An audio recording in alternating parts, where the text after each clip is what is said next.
लालू के समोसे पूरे मधुपुरा में मशहूर थे।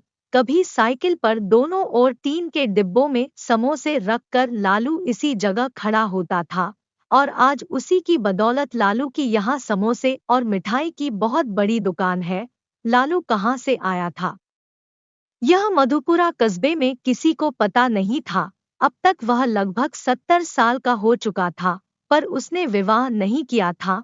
अपनी मिठाई की दुकान पर काम करने वाले लड़कों को वह बेटे की तरह मानता था। बस यही उसका संसार था। दुकान बनवाने के पहले वह जहां साइकिल खड़ी करके समोसे बेचता था, वहीं बरामदे में सो जाता था। समोसा बनाने के लिए उसने कहीं छोटा सा कमरा किराए पर ले रखा था, पर वह वहां सोने नहीं जाता था। बाद में वह जहां साइकिल खड़ी करके समोसे बेचता था, उस जगह को खरीद लिया था। अगल बगल की 3 दुकानें खरीद कर उसने मिठाई को बहुत बड़ी दुकान खोल ली थी। लालू के समोसे का स्वाद आज भी वैसा ही था। दुकान के ऊपर ही उसने अपने रहने के लिए कमरा बनवाया था। आर्किटेक्ट नई दुकान की डिजाइन करने लगा था तो उसने उससे साफ कह दिया था कि उसके बैठने की जगह में बिल्कुल बदलाव नहीं होना चाहिए, जैसे उसका उस जगह के साथ कोई खास नाता हो। दुकान खोलने के बाद एक भी दिन ऐसा नहीं था जब उसने दुकान न खोली हो। सुबह दुकान खुलते ही वह अपनी जगह आकर बैठ जाता था। ज्यादातर उसका ध्यान बाहर की ओर ही रहता था।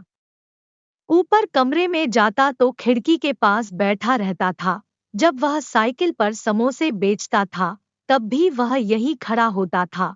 लोग उससे कहते थे कि वह अपनी साइकिल किसी पार्क के सामने या किसी व्यस्त चौराहे पर खड़ी करे तो उसकी अच्छी खासी ग्राहकी हो जाएगी।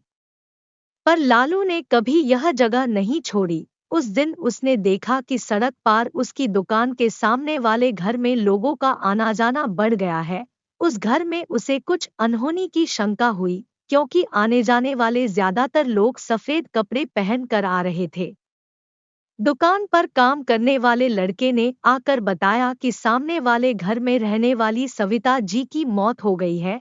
लालू झटके से उठा और सीधे ऊपर वाले कमरे में गया। लोहे के बक्से से कपड़ों के नीचे से उसने एक पुरानी जर्जरित चिट्ठी निकाली, जिसमें लिखा था, लालू, अब हम कभी नहीं मिल पाएंगे।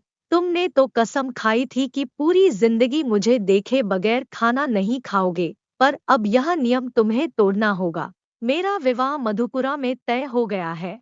तुम्हारी सविता। उस दिन के बाद एकदम स्वस्थ लालू ठीक 7वें दिन गुजर गया।